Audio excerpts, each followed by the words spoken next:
Hello and good day everyone, especially to you ma'am. We are the group 3 and we will be reporting on unit 8 entitled Product Processing. By the way, I am Chaira Amakin. To give you an overview, product processing has three main subtopics. These are meat science processing, milk science and processing, and egg science and processing. So for my part, I will be discussing meat science. So before I start, let me ask a question. Who here loves eating meat? Have you ever wondered what makes meat so tender, juicy, and full of flavor? Well, all of that is what we study in meat science. So let's define what is meat science. It is an interdisciplinary study of muscles in animals from when they are alive to how their muscles are converted into meat. It also includes how meat is processed, preserved, and how its quality is assessed or checked. So, interdisciplinary means it uses knowledge from different fields like nutrition, microbiology, and technology to optimize the meat tenderness, have a good color, and safe to eat, and it's retain its nutritional value. So in meat science, we can tackle the muscle structure and compositions, postmortem changes, and factors affecting meat quality. Before I will discuss the muscle structure and compositions, let us first identify the types of muscles in animals. So there are more than 300 muscles in the animal body, and together they make up about 35 to 60% of the carcass weight in the meat animals. So we have three types of muscles. First, we have skeletal muscles. So these are the voluntary muscles, which means we can control them consciously or through our minds. So skeletal muscles form the bulk of the meat we eat. So mostly the meat that we eat is composed of skeletal muscles. So examples are the muscles in the legs, back, and shoulders of an animals. So second, we have the cardiac muscles. So this muscle is special because it controls itself, but it also gets help from the nervous and endocrine system. So cardiac muscles is found only in heart and is responsible for pumping blood throughout the body. So last we have the smooth muscles. So these are involuntary muscles, which means we cannot control them consciously. Smooth muscles are found in the walls of blood vessels and internal organs such as stomach and intestine. So which will be helping these organs to function automatically. So now, let's discuss the muscle structure and compositions of an animal. So animal flesh consists of three tissues, which are the muscle tissue or fiber, connective tissue, and fatty or adipose tissue. So muscle fibers is also called myofibers. They are the long thread-like cells that make up the majority of the muscle tissue. They are responsible for muscle contraction and movement. Inside each muscle fiber, or the main source of muscle protein, are the actin and myosin, which interact to produce the force needed for the muscles to contract. And we have also connective tissue. It is a type of tissues that's found throughout the body or distributed throughout the body, including in the skeleton, skin, organ, fat, tendons, and muscles. It acts like a support network, holding tissues together and giving structure to the body. So there are three kinds of connective tissue fiber. First is the collagen. Collagen is the most abundant protein, constitute about 20 to 25% of total protein that gives strength but can also make the meat tough. That is why it has a negative influence on meat tenderness. So second is the reticulin. So these are the thin fibers that support delicate structures in organs and muscles. And the third one is the elastin. It is a stretchy fibers that allow tissues to return to their original shape after stretching. So for example is the skin of an animal's. And muscles, connective tissues is arranged in three layers. So first we have endomysome. So endomysome is a connective tissues around the muscle cells. So it keeps each muscle fiber separate and provides support and nutrients. And the second one is the perimysome. Perimysome is a connective tissues around a bundle of muscle fibers. It organizes the muscle fibers into bundles and carries blood vessels and nerves to them. So we have also epimysome. Epimysome is a connective tissues around the muscles. It protects the muscle and help it attach to tendons and bones. Next, we have the fatty tissue. It is a fat in meat, mainly made of triglycerides and fatty acids. So it is found in different parts of the animal body. So above you can see the different image of fat in pork and wagyu beef.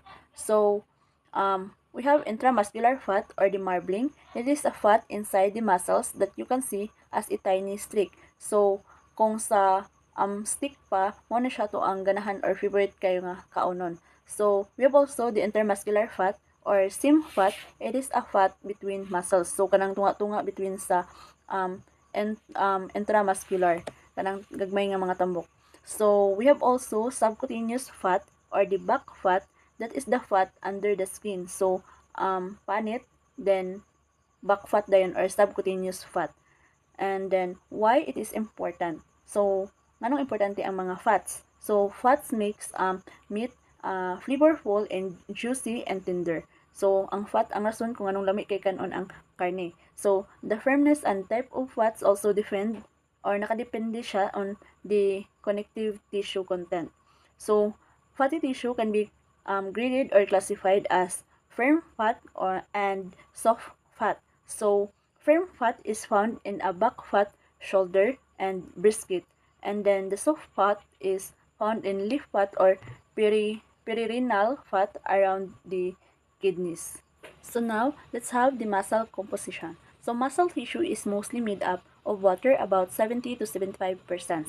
So it also contains around 19 to 23% protein, small amounts of fat, minerals, and carbohydrates. So now, focusing on proteins, there are three main categories of muscle proteins. So first is the myofibrillar protein. So this includes actin and myosin. Like I said ganina, it has a protein actin and myosin that's responsible for muscle contraction. So they are soluble in dilute solutions, which means a substance can dissolve in water that has a little bit of salt. So they are found inside the muscle fibers, as you can see in the image on the right side. So the second one is the sarcoplasmic protein. So these are found in the fluid part of the muscle called sarcoplasm. So it is soluble in water or very dilute in salt solution and important for the color of the meat, like the red color. And the third one is the connective tissue proteins, or also called stroma. So it is almost insoluble in water, like collagen and elastin. So which hold the muscle together and affect the toughness of the meat. So aside from protein, muscles also contains minerals, vitamins, fats, and carbohydrates, but in smaller amounts. So mineral will help with muscle functions and health, and then the vitamins will support the metabolism and repair processes in the muscles. So in terms of fat, it is also important because fat adds a flavor and juiciness and energy to the meat muscles. And the last one is the carbohydrates. Carbohydrates also provides a small amount of energy for the muscles. Let's have the postmortem changes, or the changes that happen in meat after the animal dies. So these changes are important because they affect the quality, color, and tenderness of meat. So let us first discuss the pH decline. So pH decline is the decrease in muscle pH after death due to the conversion of glycogen into lactic acid. So as you can see in the graph, the pH starts at around 7 and gradually decreases to about 5.5 within 24 hours. So we can see here the different line colors. So this line shows different conditions depending on how fast or slow the pH drop. So in normal meat, the pH slowly drop to around 5.8 to 5.4. So this results in good quality meat that is tender, juicy, and has a normal color. So however, in DFD meat, the pH remains high, so around 6.0 to 6.5. So once the pH will higher or high, that will result to DFD meat. So why is there a DFD meat? This happens when the animal is stressed before slaughter and has a low glycogen. So the meat becomes dark, firm, and dry. So that is DFD. In PSE meat naman, the pH drops too fast, usually reaching around 5.4 below. So, pag mag-ubos naman siya, pH, it will result to PSA meat. So, sharp decline in postmortem pH may cause denaturation of muscle protein. So, the muscle depict pale, soft, and exudative conditions or PSA meat. So, next is rigor mortis. So, rigor mortis refers to the stiffening of the muscles after death due to the loss of energy, especially ATP. So, here in the image, in the pre-rigor stage, the muscle is still soft because ATP or energy is still present. So, as you can see in the image, there is a presence of ATP and phosphocreatine. In the rigor mortis stage, ATP is depleted or used up, so you can um, read here the ATP and phosphocreatine reservoir is exhausting, meaning nahurot na or hanapit na mahurot. Because of this, the proteins actin and mucin bind together and cannot separate. So this causes the muscles to become stiff and hard. Then after some time in the next stage, the meat becomes soft again during the tenderization phase. So this happens because natural enzymes like calpins, catepsins, capices, and proteosomes proteosomes break down the muscle proteins. Have the factors affecting meat quality. So these factors can be divided into two categories, the ante-mortem factors and the post-mortem factors. So ante-mortem factors are the conditions or factors that affect the animal before slaughter. So as you can see in the left sides, we have the different factors. First is the breed. So the type or breed of the animals affect the meat quality. Some breeds produce more tender or more fatty meat. And then second, we have the gender. So male and female animals have differences in their meat quality. For example, the males or the male animals usually have more muscles, so mas daghan sila og karne. Then the third one is the age. So younger animals produce more tender meat, meaning mas humok ilahang karne, while the older animals have tougher meat. Mas gahi pud ang karne sa katong mga tigulang na nga mga animals. And then the fourth one is the nutrition.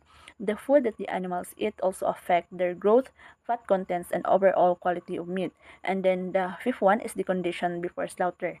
So if the animals is stressed before slaughter, it can lead to the poor meat quality. Like I said gaina, it will lead to PSA or DFD. And then the last one is handling and transport. Improper handling and long transport can also lead to stress in the animals, which negatively affects its meat quality. So in the right side, we have also the postmortem factors. So postmortem factors are the conditions that affect the meat after animals is slaughtered. So some postmortem factors are the temperature, the storage condition, and then the processing methods. So temperature is one of very important factors because if it is too high or too low, it can affect the tenderness and can cause spoilage. Same with the storage conditions. So proper storage conditions also important, like refrigerations in the meat, because it helps to maintain the meat quality, and it can also prevent the spoilage. And then the last one is the processing methods. So processing methods is also one of the importance because how the meat is handled, cut or processed, it can affect the texture, the taste, and the shelf life of the meat product, and it can also possibly lead to contamination and poison if once the processing is not clean or not suitable or health kanang dili tarong ba. Good day everyone, my name is John Moses Ronaldo and I'm going to be reporting to meat processing. Meat processing refers to different methods or process para i-transform ang raw materials into different products. Para ma-improve ang flavor, at the same time, mas mataas iyang shelf life. This process maka-improve sa quality at the same time ang sa preservation sa meat. Now, one of the first steps of meat processing is cutting and fabrication. This simplifying means breaking down the whole animal carcass into smaller parts para mas dali nimo siya i-handle because large carcasses is difficult to manage. So dapat imo siyang i-divide into cuts para mas dali nimo siya i-manage, imo siyang ibaligya or imo siyang lutoon. So there are steps involved para sa cutting and fabrication. Before siya i-cut into smaller parts, dapat need siya agi sa carcass splitting. So, carcass splitting means dividing the animal carcass into halves or quarters para mas dali na siya i-handle at the same time organize siya. So, after splitting, ang tawag niya is si primal cuts. Muna siya ang large sections of meat like chunk, rib, loin, and round. Kani siya is dili pa na siya ready for selling, but nag-serve na siya si base for further cutting. And then, mukhaan na yun si subprimal cuts. Si subprimal cuts is a smaller cuts na become more specific and closer for final products that we usually see. So after the subprimal cuts is ang retail cuts. Muna siya ang final cuts na ready for the market na. Like steaks and chops, muna siya ang ready na para magluto. So what are the purpose ani tanan? Para ma-improve ang meat usability, standards cuts for the market, and minimize the value of the carcass. So what are the important factors? Hygiene and sanitation, proper knife skills, and temperature to control to prevent spoilage. Now, let's move on to curing. So unsa man ang curing? This is a method used to preserve meat by adding salt and other ingredients like nitrates and sugar para mas maglas ang meat. At the same time, maka-add po siya flavor o more appealing sa meat. So, this process helps prevent growth bacteria. So, there are types of curing. So, the first one is the dry curing. As you can see to the PPT, gidirect niya use ang salt and rub sa meat. Kaya nga naman, the salt pulls out the moisture which helps slow down spoilage and preserve the meat. Next is wet curing or braining. Here the process is i-soak ang meat sa liquid solution containing salt and other curing agents. This allows the solution to enter the meat and distribute evenly. So example ani is ang ham. And other method is injection curing. In this process, the curing solution is injected directly to the meat, as you can see in the picture in the PPT. This is faster and ensure the meat curing ingredients are evenly distributed throughout the meat. So what are the functions of curing? The first one is preserve meat by reducing microbial growth. Second is enhance flavor and color. And lastly, improve shelf life. So what are the common cured products? Ham, bacon, and corned beef. Another important method is smoking. Smoking involves exposing meat to smoke from burning wood. This process not only adds flavor and aroma, but also helps preservation of the meat. So, there are types of smoking. The first one is cold smoking. In cold smoking, the temperature is low so that the meat is not cooked. So, unsa di purpose ani ang cold smoking? Ang purpose ra ani niya is only to add flavor and help preservation. So, the next one is hot smoking. In contrast, hot smoking uses higher temperature. This method both cooks the meat and add flavor at the same time. So what are the functions of smoking? First one is add flavor and aroma. Second is help preserve the meat. And lastly, develop desirable color. So what are the common wood used? Hickory, applewood, and oak. So what are the example of smoked products? Smoked fish, bacon, and sausages. Lastly, we have fermentation. This process uses beneficial bacteria that convert sugar into acid. Because of this, the pH of the meat becomes lower, which help prevent harmful bacteria from growing. At the same time, fermentation also improves the flavor and texture of the meat. So what are the process of fermentation? Addition of starter cultures, microbial growth, production of lactic acid, and lowering pH. So, what are the functions? Preserve meat by creating an acidic environment, enhance flavor and texture, and lastly, improve safety by inhibiting pathogens. So, the common fermented products are salami, pepperoni, and fermented sausages. And the cake condition is controlled temperature, proper humidity, and clean environment. Good day, ma'am. I am Shini Maramara. So at this very moment, I will be presenting to you the meat preservation techniques. So first and foremost, I would like to emphasize no kung anong kinahanglan gyud nga buhaton nato ang meat preservation. So first, masabtan nato no ang anong kinahanglan gyud siya. Kinahanglan gyud kayo siya i-preserve ang karne kay as you can see sa tuang slide, the main purpose is to add to the length of the time sa ato nga mga pakarni nga magpabilin siya nga fresh, healthy, o of course, sa pinaka-importante, bacteria-free siya for the consumer. So when you say bacteria-free, so of course, wala gid dapat siya microorganisms nga makadaot sa human, no? So, basically ang preservation ang purpose sa preservation gyud kay gina-extend pud niya ang shelf life sa karne para dili siya dali madaot o mapanos. So basta atong kung ano no kung unsa ang process sa pag-preservation. So how does preservation ang iyahan nga pag-process. So, meat preserved using many different processes like for example, dili tanan karne pero dili tanan karne pariha og pamaagi sa pag-preserve. So, the first process kay kinahanglan siya nga kanang mabalaan gid bitaw nato kung unsa gyud or kinahanglan to ma-determine kung unsa gyud paggamit ang karne nga inigkaon na ani nga karne. So, for example, lahi ang pamaagi sa pag-preserve sa himuon nato nga for example chorizo compared sa preservation kung ibaligyan na nato siya as fresh cut sa market.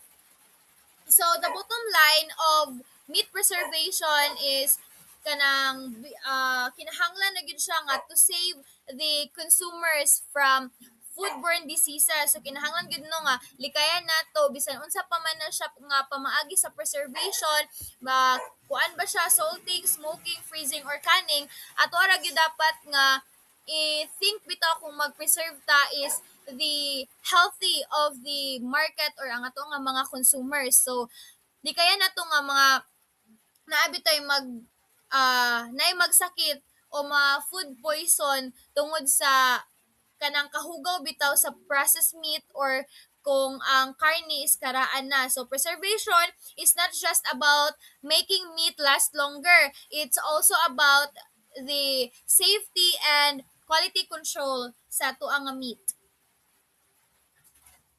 So, we will be moving to our core discussion, the types of preservation techniques. So, in the livestock industry, preservation is a very vital to prevent the spoilage, reduce food waste, and of course, ensure that meat remains safe for consumption from the farm to the fork.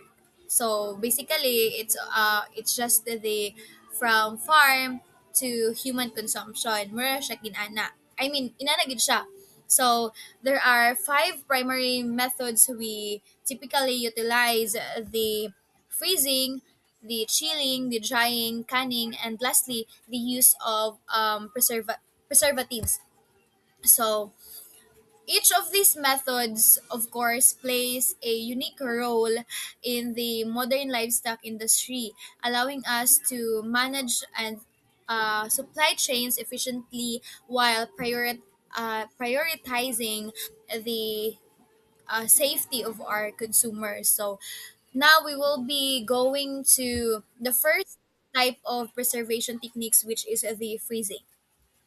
So, on this slide, now I will be discussing the first preservation technique, which is the freezing. So, freezing has become one of the most widely used method of preserving meat, especially since World War II, due to its effectiveness in extending shelf life while maintaining good quality of the meat. So this method works by lowering the temperature to levels where microbial activities has greatly reduced or stopped. So the ideal temperature for freezing is around negative 55 degrees Celsius, while there are two types of temperature or ideal temperature of the meat in a freezing technique. So the first one is the in commercial settings, it is typically about negative 29 degrees Celsius, and for domestic use naman is around negative 18 degrees Celsius. So what is freezing? So freezing is it is preserves food by slowing down enzymes activity and inhibiting the growth of microorganisms such as bacteria, yeast, and molds. So at around negative 20 degrees Celsius, nearly 98% of the water in meat is frozen, and it is a complete crystal formation occurs at approximately negative 65 degrees Celsius, and microbial growth is generally stops about negative 12 degrees Celsius. So it is important to note that fast freezing produces better quality of the meat compared to slow freezing.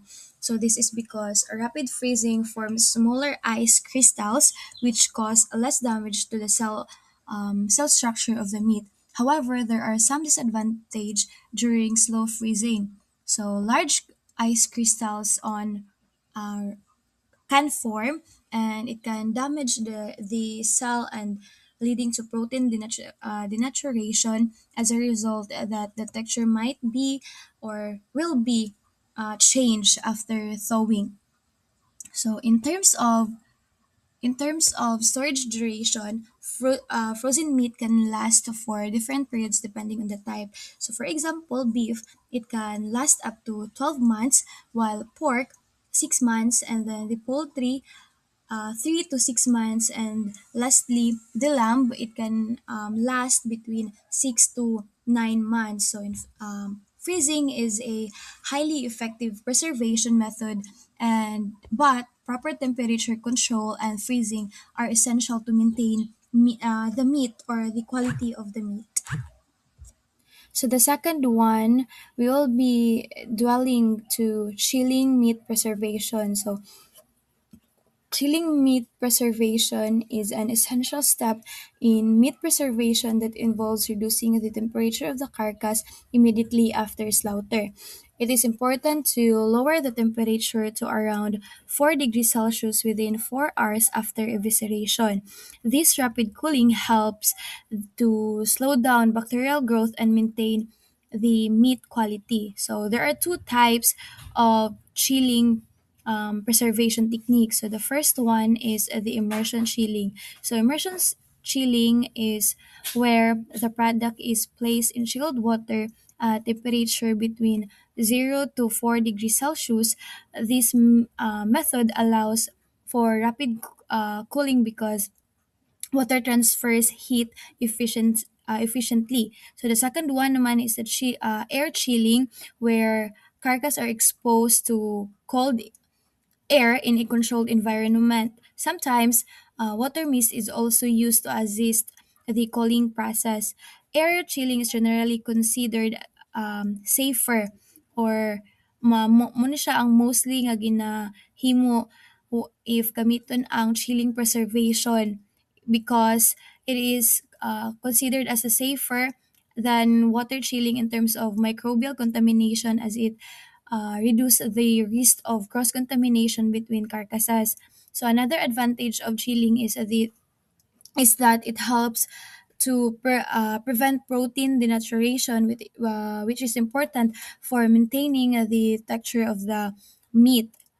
Chilling is a crucial term preservation method that ensures um, meat safety and slow microbial growth, and also it helps maintain the quality of the meat after slaughter. So now let's move on to the third process, which is the drying. So drying is an important preservation method used mainly to remove moisture from fresh meat. By reducing the water content, we can significantly extend the storage life of the product and prevent the growth of spoilage microorganism. Another important point is that drying and fermentation often work together. While drying removes moisture, fermentation naman helps produce the desired flavor, texture, and the overall quality of the meat.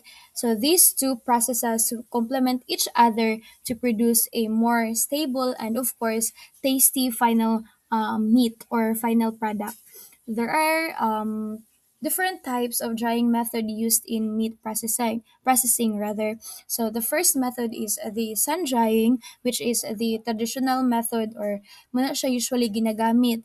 So traditional sun drying method where meat is exposed directly, of course, sa tuang nga sunlight. And then the second one is the solar drying, which is the controlled or solar equipment to improve the hygiene and efficiency compared to open sun drying. So in terms of processing conditions, the temperature is usually maintained between 70 to 80 degrees Celsius. This range is effective in removing the moisture while still helping to preserve the quality of the meat. As shown as in the image, or as you can see in the image, the meat is spread out evenly during drying to ensure the proper air circulation and uniform dehydration. So, muna siya kanina sa picture. So, drying is a very important yet very important technique, and of course it is a very simple yet very effective techniques for preserving the meat and enhancing the flavor and extend the shelf life of the meat. So in this slide, makita na to kung unsa ang mga disadvantage sa drying nose. So one of the major disadvantage is that the continuous evaporation of moisture leads to weight loss. So if of course pag ibulad nato no naadjay kanang madunga ay makulangan jud ang timbang if ma-dry na ang ato ang meat or even dili sa mga meat. So muna siya ang major disadvantage sa ato ang drying technique. So, as water is removed, the meat undergoes shrinkage, which can change to its original shape and size. So, mata siya kung giingon kagaina. So, in addition, the meat pieces become smaller, thinner, and darker in color. So, this happens because drying concentrates the pigments and reduce moisture, affecting the overall appearance of the product. So another important effect is that the change in texture.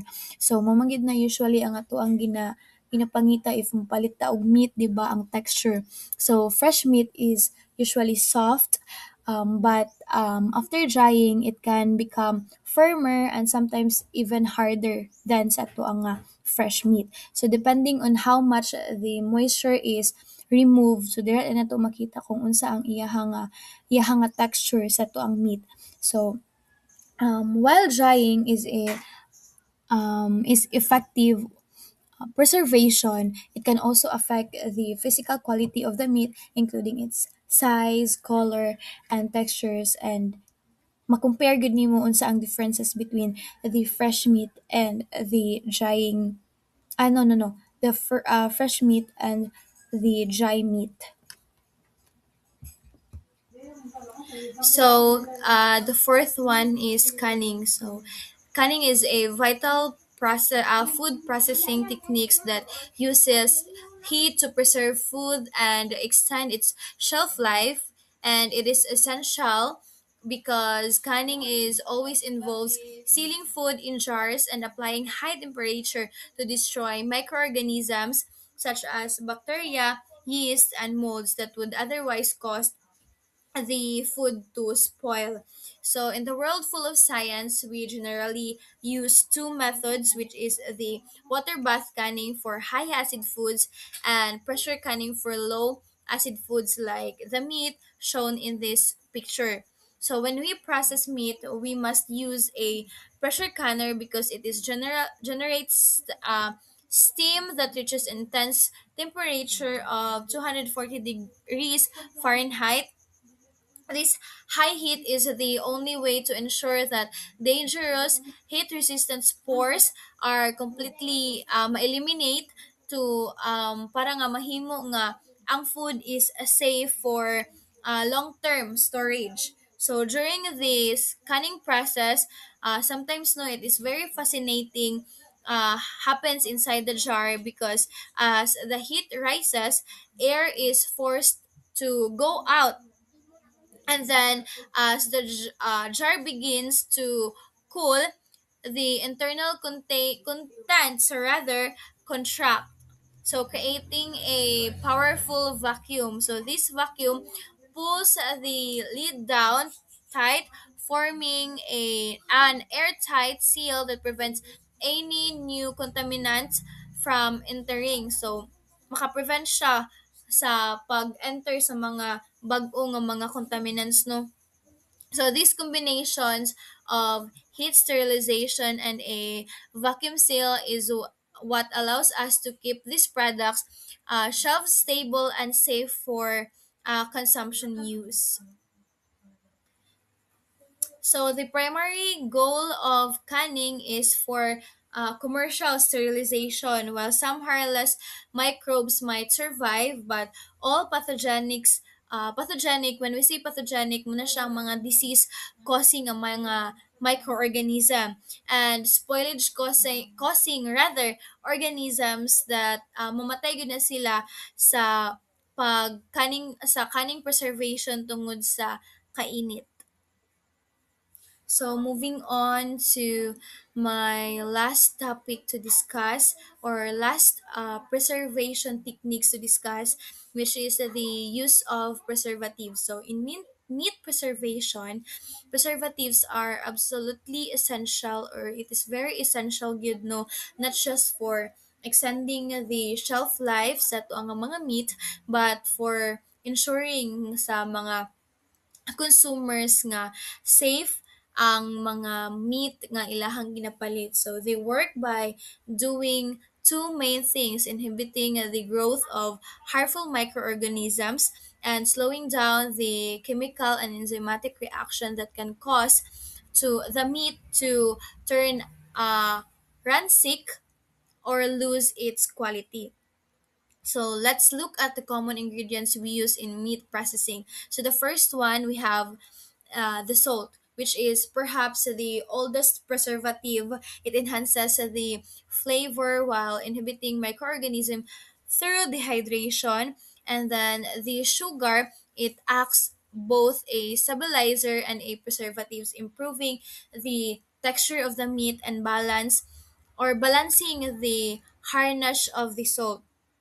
So we also use spices and flavors which do more, not just make the meat to taste good, but many have natural antimicrobial properties. So furthermore, stabilizer are added to maintain the physical structure and mouthfeel or ang texture sa tuang nga meat products. So it is ensure, or by sa stabilizer, ensuring they don't fall apart or lose the moisture sa to nga mga meat. So finally, even water, it plays a role. Grabe kay og impact or role ang water. So acting as a solvent in processes like canning or as assisting in specific drying techniques. Together, these components are crucial for ensuring that the meat products or reaching sa ang meat products nga ma-reach sa mga consumers bitaw kay naa siya very highest ang iyahang safety, and of course ang iyahang quality standards kinahanglan pud nga kanang to the highest level pud ang iyahang quality standard. Good day, everyone. I am Trisha May Otero Lauron. Today, we're diving into the world of milk science and processing. While most of us see milk as a simple staple in our refrigerators, it is actually one of the most chemically complex biological fluids in existence. In this report, we won't just look at milk as a beverage, but as a science understanding its cellular makeup, its nutritional density, and the process that undergo to transform from a raw farm product into a safe, high quality consumer good. Let's start by breaking down what exactly makes up a drop of milk. First, let's talk about the milk composition and properties. So we all know naman that milk is healthy, but let's dive deeper into what's actually inside that glass. So first, let's define what is milk or ang gatas. It is a nutritious liquid produced by mammals to feed their young. It's a powerhouse of essential nutrients for growth and energy. If you look at its makeup, milk is actually mostly water, which is about 85 to 87%. So mo na siya tumakita sa milk nga very fluid gid kaya siya. And then the rest consists of the solid parts, which is proteins, fats, lactose, vitamins, and minerals, which is for support for our overall health. Now, let's talk about the muscle builders, which is the proteins. They make up roughly 3.2 to 3.5% of milk. So it is divided into two main types. So first is the casein proteins, which is 80%. This is a heavy hitter. It's the part that forms curd when making cheese. So mo po ni ang reason nga nung puti and hamis ang texture sa milk because it exists in a colloidal form. And then second is the whey proteins, which is 20%. These are soluble proteins like lactoglobin and lactalbumin. These are very important for immune function and cell repair. So in short, magamit po nato ni siya for protection sa atong body. Next is milk fat, which is about 3 to 4% in whole milk. It's not just fat, it's an emulsion of tiny globules dispersed in water. It is 98% triglycerides. It helps us absorb fat solubles like vitamins A, D, E, and K. So kung walay fats, dili maabsorb sa atong lawas ang kana nga mga vitamins.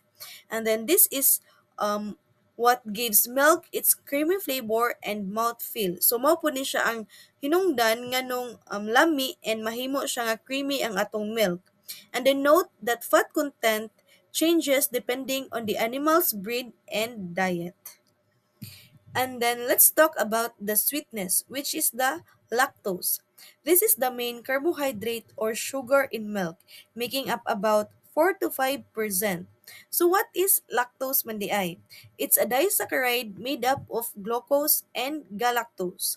It provides energy and helps the body absorb calcium. And in fermentation, so pinagi sa bacteria, ang lactose is pwede siya mahimong lactic acid. So, mo na siya nga, naadayon tay yogurt. And then, in digestion, we need an enzyme called lactase to break it down. So, mao tong katunay mga lactose intolerant, wala sila ani nga enzyme which is ang lactase. Mao na hinungdan nga magsakit ang ilang tiyan after mag-inom og milk. Moving on, let's talk about the physical properties of milk. This is what we see, feel, and measure. First, milk is opaque. It has a white to creamy color. So nga naman di ni siya. This is because of the fat globules and casein micelles that scatter light. Milk is slightly heavier than water, with a density of about 1.028 to 1.035 grams per cubic centimeter. So it means nga, bugat siya gamay sa water because of the dissolved solids. It is slightly thicker than water. This is what we call viscosity, and it's affected by the fat and protein content. Its pH is 6.6 to 6.8, meaning it is slightly acidic. Take note of these numbers. Milk boils at a slightly higher temperature than water, around 100.2 degrees Celsius, and freezes about negative 0.54 degrees Celsius. And lastly, milk is a natural oil in water emulsion. So it means nga ang mga fat globules is kanang ga-flow lang siya sa tubig. Now, let's look at the chemical properties of milk. This explains how milk reacts and changes. As mentioned earlier, it's mostly water, but chemically, it's a complex mix. While starts at a pH of 6.6 to 6.8, it can become more acidic over time. This is because of formation sa lactic acid when bacteria starts to work. And then in buffering capacity, milk has a buffering capacity. This means it resists sudden changes in pH because of its proteins and phosphate systems. Mo na siya hinungdan nga ligon siya and dili dayon mausab ang iyang acidity.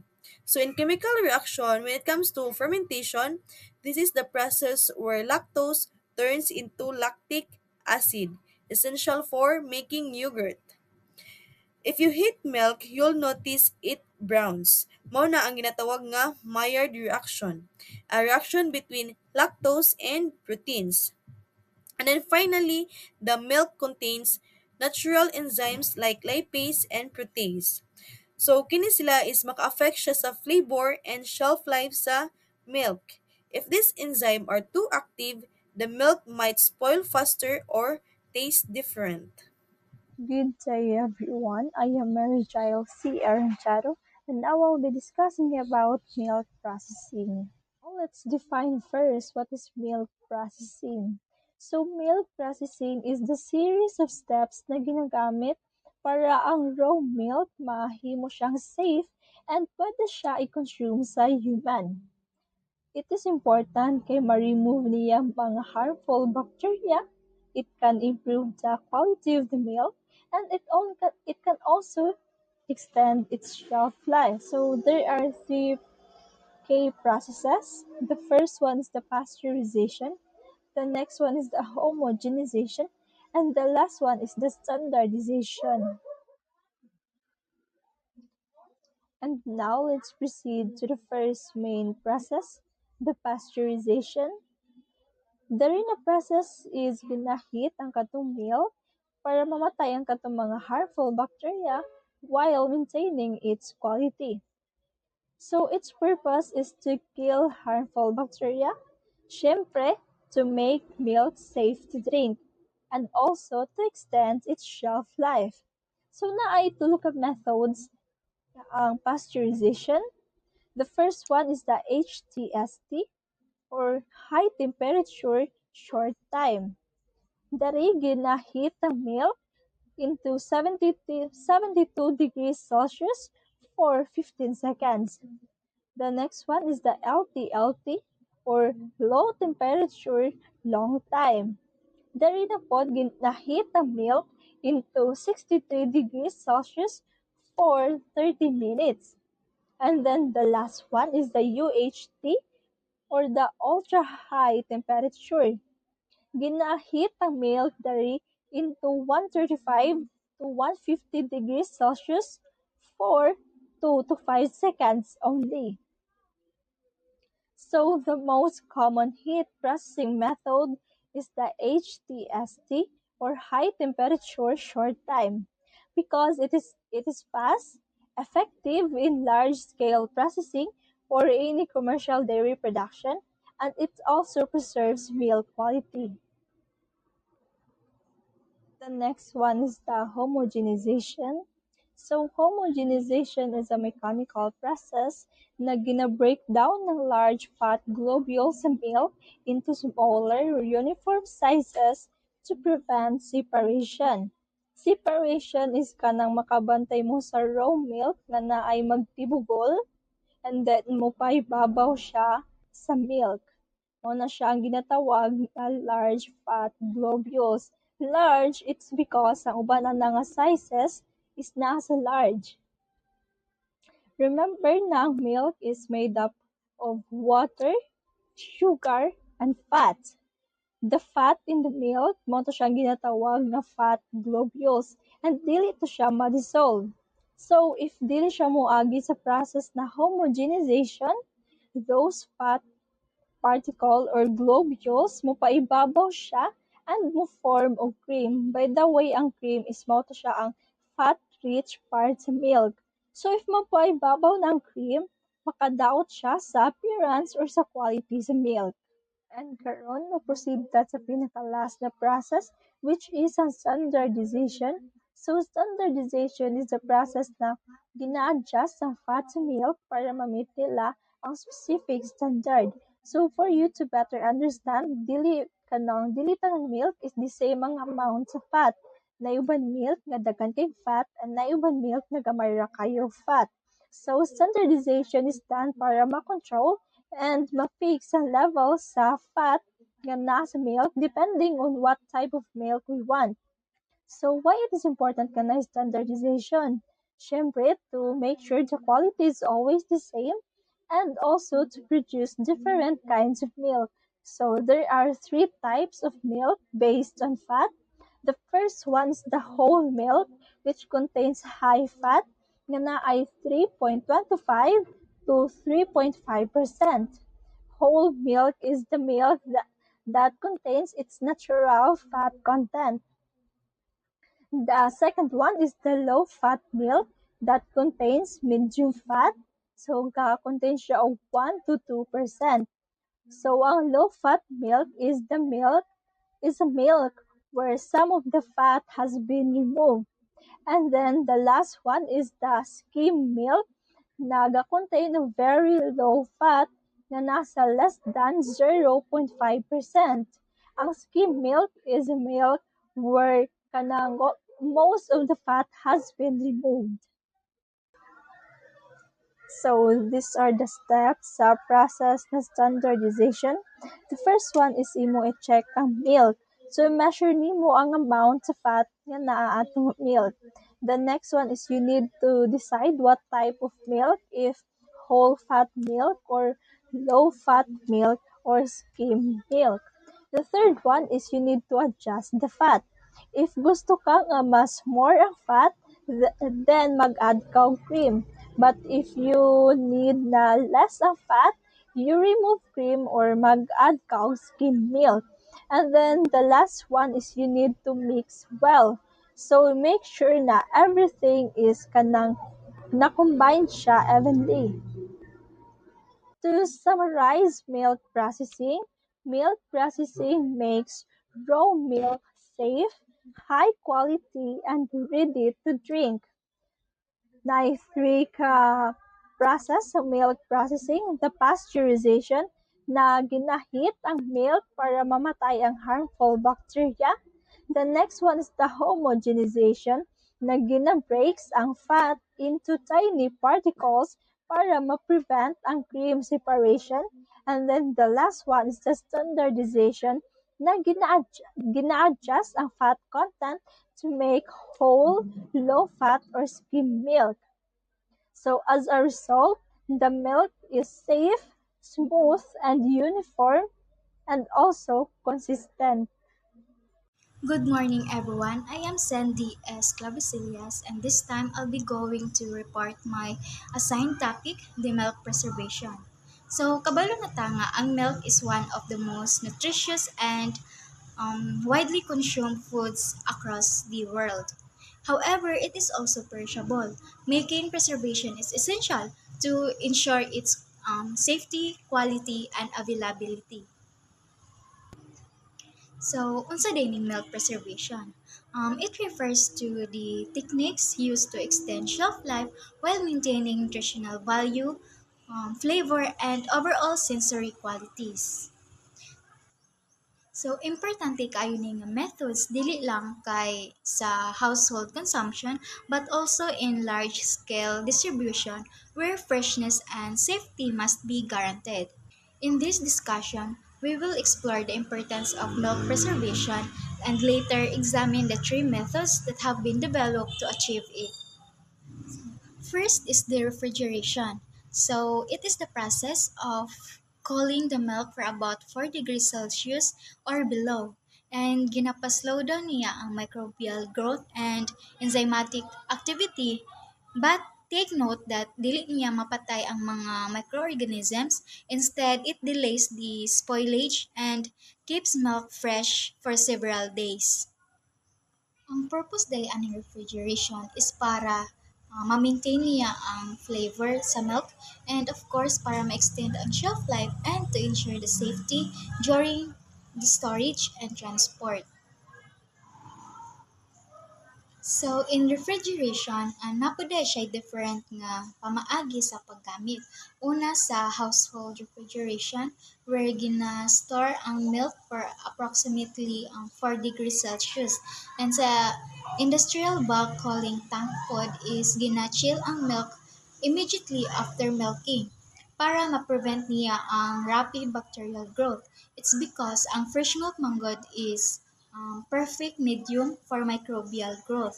And if i-store na to siya at the body temperature like 37 degrees Celsius, then the bacteria will multiply very quickly, which can cause spoilage and increase the risk of contamination. Next is the UHT processing or the ultra heat temperature process, where it refers to the preservation methods where milk is ultra pasteurized and packaged in sterilized containers. And in this process, ang heat ay ang milk rather is heated for about 135 to 150 degrees Celsius for 2 to 4 seconds. So, this rapid heat treatment is gina-delay niya ang mga microorganisms and any harmful pathogens while minimizing the nutrient loss. And ang resulta ani nga methods is ang milk is maglast siya for about 6 to 9 months without refrigeration as long as wala pa nabrihan ang mga packaging. The ultra-heat temperature will undergo several processes. First is the preheating, where the milk is preheated to around 80 degrees Celsius to prepare for further treatment. So next is the homogenization, where the fat globules are broken down to ensure the uniform texture and prevent cream separation. After that, it will undergo UHT heating, where the milk is rapidly heated for about 135 to 150 degrees Celsius using direct and indirect methods to destroy the microorganisms.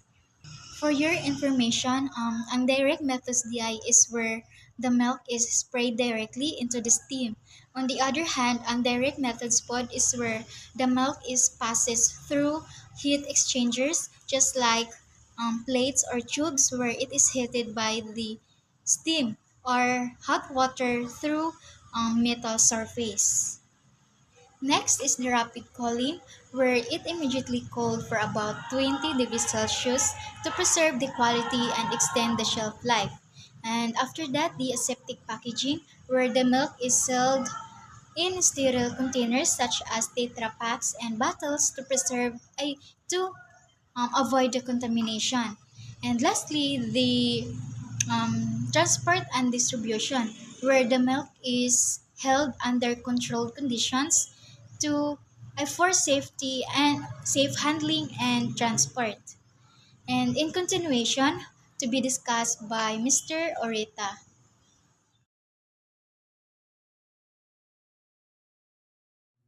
So, good day everyone. In this slide, let's talk about the fermentation. So, fermentation uses a beneficial microorganism or lactic acid bacteria to convert lactose into lactic acid. This also to lower pH, coagulates proteins, and prevents spoilage. And this is also common fermented product in yogurt, cheese, and kefir. So, when we say yogurt and cheese, so there's a specific bacteria that we need to add to convert a basic milk into this yogurt and cheese. For example in yogurt, so we need to add a specific bacteria like Lactobacillus bulgaricus and Streptococcus thermophilus. So this is to convert lactose into lactic acid, which taken the milk into the tangy or creamy snack. So the purpose, so in purpose, this is to extend the shelf life from days, 2 weeks, or even years. This is applicable for cheese, and also to enhance a nutrition by adding probiotics and improving digestibility, and also create a variety in flavor, texture, and aroma, and also um, and add economic value through diverse dairy products. So in this slide, please highlight the specific condition necessary for successful fermentation. So the microbial starter cultures is the process relies on two specific lactic acid bacteria. So the lactic acid bacteria, which is the Lactobacillus bulgaricus and the Streptococcus thermophilus. So next is the thermal conditions. So the mixture the mixture must be incubated at the 42 to 45 degrees Celsius. This temperature is the sweet spot where the specific bacteria thrive, converting lactose into lactic acid, which coagulate the milk proteins. So next is the shelf life. So this talk about the shelf life. So the final product is expected to last 2 to 3 weeks when kept under the refrigeration or refrigerate refrigerator. And in the right side, this you can see the flow chart of the illustrates the standard industrial steps. So first is the preparation. So raw milk undergoes a clarification. So this clarification is removing the impurities. And next is the cooling and standardization.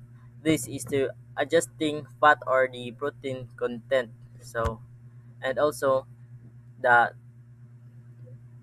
the the texture and the safety. So the milk is homogenized to prevent the fat separation and given heat treatment. So as you can see here, the heat treatment to pasteurization or to kill the unwanted bacteria, and priming the milk is cooled back down to 42 Celsius to prepare for a addition of a starter cultures. So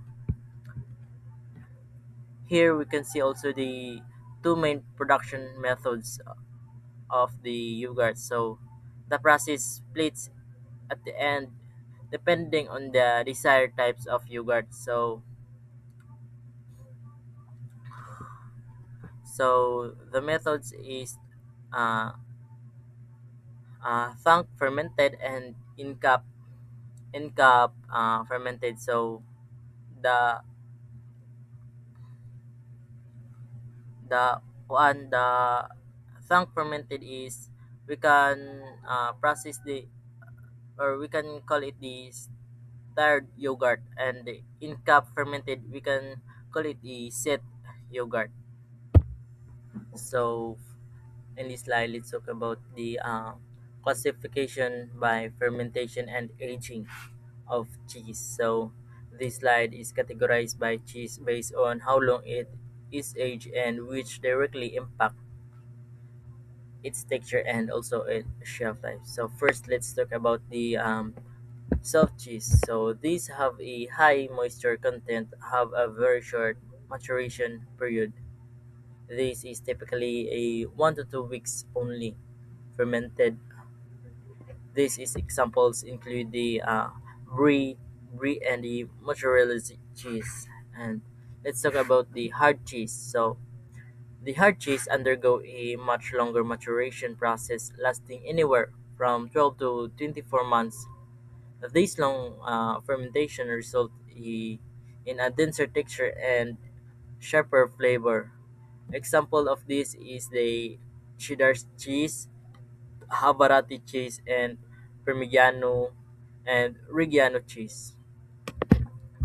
So, on the right side, we can see here the industrial flowchart. The image shows the complex journey from raw milk to a final wedge. First, here is the initial preparation. So, standardization. Raw milk is a pasteurized and defatted to ensure consistent fat levels and excess cream, uh, and also remove the during this stage. And second is cord elaboration. So this is the heart of cheese making. A culture bacteria and CaCl2, or we can call it calcium chloride, are added to the milk to begin a curdling process, separating the solid curds from a liquid whey, and also shaping the texture.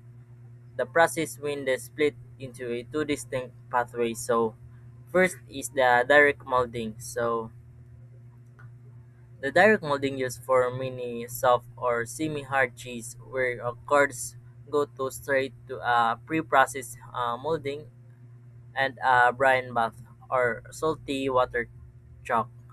And the second is cheddarization. So uh, cheddarization is a specific process for a hard cheese like a cheddar.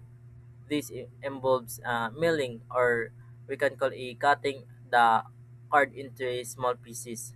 Next is salting, the and the final processing is to remove much moisture possible. And next is a final stage. So in the final stage, we can see here the uh, maturing. So all cheese, specifically hard ones, are stored into a controlled environment to develop their specific flavor and profiles. And also in distribution, once the desired maturation is reached, the product is also back for sale. And so we here in visual comparison. So the report the report includes a helpful visual guide to common cheese, which is we can identify, or it can help to us to identify um, what are the different types of cheese that we need to buy, or we can use, so we can choose a hard cheese or a soft cheese. So a semi-soft diverse blue cheese or Gouda and a goat cheese. And the hard cheese, we can also choose a blocks or cheddar and hard of Parmigiano and Reggiano. So So, good day everyone. I am Donabel Arceo. I will be discussing the egg science and processing, specifically the egg structures and composition. This includes the three main parts of the egg, which is the shell, albumen, and yolk, and also their functional properties. Eggs are important source of nutrition and protein, widely used in food processing and cooking. So understanding egg structure helps improve quality and functionality because sea egg is one of the most commonly used food because they are rich in uh, high quality protein and essential nutrients. So now let's proceed to the egg structure. So an egg is composed of three main parts. The shell is the outer covering, albumen is the egg white, and the yolk is the inner core. So each part has a specific function. So si shell kini diri nga part or si shell is siya ang ga protect sa egg, while si albumen siya ang ka provide og protein and also protection, while si yolk is siya ang ga supplies og nutrients and energy. Eggshell is the outer covering of the egg. Uh, it is made mostly of calcium carbonate, which made it hard and protective. So the shell is also has tiny pores nga allow o gases like oxygen and carbon dioxide to pass through. This also helps to maintain the freshness of the egg, but we need to handle this properly to prevent the contamination. Albumin or the egg white, it is the clear liquid surrounding the yolk and it is composed mainly of water and protein. Its main function is to protect the yolk and provide a protein, and also it has a thick and thin layer that help cushion the yolk from the damage. Cushion means muna siya ang egg white nga ga-act like a soft layer nga gina-protect niya ang yolk from damage by absorbing the shock. So, yolk is the yellow center of the egg and it is rich in fats, vitamins, and minerals, making it the main source of energy and nutrients. Also, the yolk is surrounded siya og uh, a thin membrane nga ginatawag og vitaline membrane which help to keep it intact. When we say vitaline membrane is mo na siya ang a thin layer nga ga-surround o ga-hold sa yolk. Functional properties of eggs. Eggs are important in food processing because of first is foaming, where egg white is gatrap siya og air like meringue. The second one is emulsification, where the yolk is gahelp siya to mix the oil and water like kanang mayonnaise. The third one is the coagulation, where egg proteins is solidifies siya when heated. And lastly, binding hold ingredients together in food like kanang cakes and meatballs. Importance in processing. So in food processing, si egg is ga-improve siya og texture, structure, and taste of food. They are commonly used in baking, sauce, and processed food. Egg also is ga-enhance siya og mga nutritional value. And to summarize, the egg is made up of three main parts: the shell, albumen, and the yolk. And egg are not only nutritious but also useful in food processing because of their functional properties. Thank you, everyone. Good evening, everyone. By the way, my name is Jeremy Alabag, and now I'm going to discuss the egg processing. So first, we have the grading. Grading is the process of classifying eggs based on their size, weight, and quality. This ensures that all eggs sold in the market are uniform and meet standards. Eggs are grouped into sizes such as small, medium, large, and extra large, depending on weight. Quality is checked through external and internal inspection. The external inspection checking the shell for cracks, cleanliness, and shape. And then the internal inspection often done by candling using light to see inside the egg to check freshness, yolk position, and air cell size. Eggs are then assigned grades like grade A, B, and etc. Based on quality, then next is the washing. Washing is done to clean eggs and remove contaminants like dirt, bacteria, and fecal matter from the shell surface. Eggs are washed using the clean water and sanitizing. Egg processing. Egg processing involves collecting, washing, candling, reading, and packing shell eggs for sale, or breaking them for pasteurized liquid, frozen, or dry products. And lastly, breaking and liquid egg processing. It involves cracking the eggs, separating the yolk and egg white, and processing them into a liquid form that is pasteurized and used safely in various food products.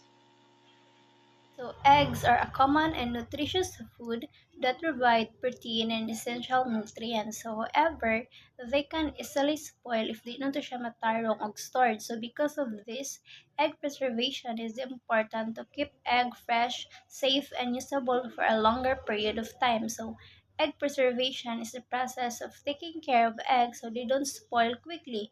Fresh egg can go bad if they are left in warm places or may exposure sa mga bacteria. So by preserving them, we slow down the spoilage process so the eggs stay safe to eat and still taste good even after many days or weeks. So in this report, I will be discussing different methods of egg preservations and their importance in ensuring the food safety and reducing waste. And now let's move on to the importance of egg preservation. So egg preservation is important because it helps keep eggs safe, fresh, and usable for a longer time. So first is prevent harmful bacteria. So eggs can grow bacteria like salmonella if di na to siya matarong og stored. So preservation methods like refrigerations help slow down or stop this bacteria, reducing the chance of people to getting sick. So second is maintains egg quality. So fresh egg have a thick white and a firm yolk. So without proper storage, the egg becomes watery and loses its taste and nutrients. So preservation keeps eggs fresh and a good to eat, and also makareduce siya og food waste. So when eggs spoils, they are thrown away. So by preserving them, eggs can last longer, which helps save food and money.